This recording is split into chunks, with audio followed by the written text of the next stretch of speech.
Hey, I have one of the oldest church jokes for you today. Are you ready for a church joke? Who was the shortest man in the Bible? There are a few different answers, but one of them is Nehemiah. I know, it's corny. Nehemiah. Get it? Shorter than a knee. It's terrible. It's an old church joke. But anyhow, Nehemiah is one of the great heroes of the Bible. He's an incredible study in leadership. And if you're watching this and you're a teacher, if you're a leader in your family as a mom or a dad, if you're a leader in a church or an organization, Nehemiah is a great book for you to study. Nehemiah was a get-it-done leader.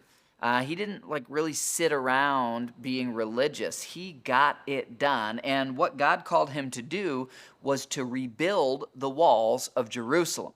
As we learned in 2 Chronicles, when God's people turned away from him, Jerusalem got destroyed. And its people were taken away to Babylon. And it sat there in a rubble heap for about 50 years. In the book of Ezra, some of those exiled believers get back. Some other Israelites who'd been hiding for their lives, they all reconvene, and they have peace now, but they're living in rubble. They do one thing right. The first thing they rebuild is the temple, and that shows that in their brokenness, they had corrected their priorities. Once they correct their priorities, God is going to work, and he's going to call Nehemiah. And Nehemiah is such a unique calling because Nehemiah was a right-hand person to one of the evil kings at the time, or we'd call them evil, King Artaxerxes. And there's Nehemiah in this very pagan setting. In fact, I love how God today, he uses people in settings that, some really Bible-believing Christians wouldn't be comfortable. Maybe at the headquarters of CBS or of Disney or of CNN, or in a classroom at Harvard or Yale or Stanford or in Washington, D.C., these halls of power where many people seem to not care about God or be godless. There are always some faithful people that God has in those places. Nehemiah was one of those people. God's going to speak to Nehemiah, and he's going to say, I'm calling you to go back to Jerusalem, and you now have the leadership skills to teach my people, to lead my people to rebuild the walls. Well, Nehemiah shares this with the king, and the king, God moves in the king's heart, and the king not only gives Nehemiah permission, but the king is going to send him with letters of authority and with resources which are going to make a big difference. Here's our thematic verse in Nehemiah. It's chapter 6, verses 15 and 16. It says, "So on October 2nd, the wall was finished." This was a monumental undertaking. It could have taken years.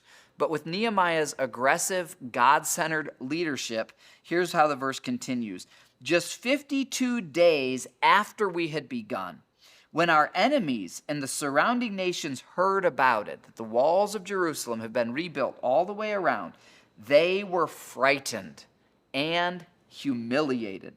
They realized this work had been done with the help of our God."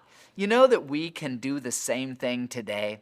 Jesus says in Matthew 16, "I will build my church, and the gates of hell will not prevail against it." When Christ starts to work in a church and there are baptisms, Satan hates that. He's furious. The walls of the kingdom are expanding out as we reach new cities and new people for Christ. And you better believe the demonic realm is humiliated. They hate it. They're against it. But I love this, the purpose of Nehemiah. It records the history of how the walls were rebuilt and the people were renewed in their faith. When there are godly leaders who point to Christ and to the Word, and people who follow with genuine faith in God, God always overcomes the opposition. Thanks for being part of all that God's doing. It's so fun that we get to live this adventure that continues today. I'll see you tomorrow for more Daily Hope.